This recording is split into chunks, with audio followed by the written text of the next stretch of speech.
Okay, so this video is a continuation of the first video where we solved for reaction 1 and reaction 2 using the principles we'd previously discussed in statics. So here we're going to talk about how that translates into your shear moment diagram. So as I mentioned in my email, on your shear moment diagram, what you want to think about is what's really happening to you as you come across the beam. So the way I like to visualize it is what are the forces on the beam and how is that either pushing you up or pushing you down, right? So as we come across in our 0 position, let's call that right at R1. My line is not totally lined up, sorry about that. But right at R1, the first thing that happens is you've got an upward force of 1,970 pounds. So that's the first thing that happens is you get pushed up to 1,970 pounds, all right? So right there, that's the first thing that happens with your reaction, and you're going to draw a point that shows that you've had that shear of 1,970 pounds at that location, okay? The very important thing to think about here is the beam weight. So the beam weight is expressed in pounds per foot.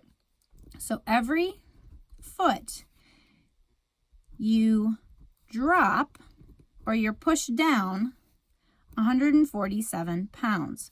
So if we were to mark out what would happen at 1 foot away from 0, we would take so at 1 foot, we have the original force that pushed you up, which is 1,970 minus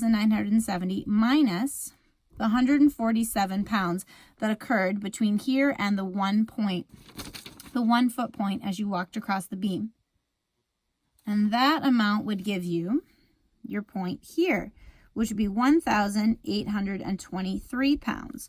So same principle, if you moved on to 2 foot, so at 2 foot, you'd have 1,823 minus 147, which would give you 1,676 pounds. And that would continue on until at some point you're going to cross the axis, okay? And it's also important to notice that in this particular beam, the only thing that acts on you between your original point here at R1 and as you go across the beam weight is the only thing that affects your beam until you get to this other load here, until you get to this point load of 2,000 pounds. So to make this simple, what we're going to do is look at what happens at 15 foot. So at 15 foot, we have 1,970 minus 15, right, times 147, because that's 15 foot worth of beam that has 147 pounds along the way. So this equals 1,970 minus 735. Let me double check that. Help if I turn it on. Whoop, that is totally incorrect. Just kidding. So this value is 2,205. That makes more sense. This is why you should do your work in pencil, as I mentioned previously. So if we had 1,970 and we subtracted 2,205, we would get down to negative 235 pounds. So at some point between here and here, we crossed over the axis. Now, I, of course, do not have my straight edge on me, so we're going to use the back of this card. My graph is not to scale, as you can tell, but essentially what is happening is at some point, the weight of the beam becomes so great that it pushes you down below as you cross across the axis, and we'll figure out what that point is. I'll show you how to solve for that, all right? Because you'll need that, right, when we talk about areas. We need to figure out an area in here. So that'll be for our shear portion. But at this point, when we're doing that will be for our moment portion. At this point, when we're doing our shear, all we're really focused on is what is happening to our line. So at negative 235, based on the beam weight, when we hit this point here at 15 foot, we get slammed with another 2,000 pounds down. So at this point, it drops in a straight line, okay? Because we're not talking about a weight applied over time.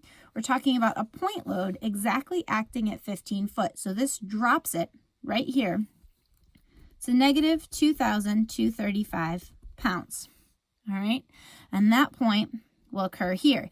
Then what we're left with is the last 5 feet of the beam where we still are affected by the beam weight.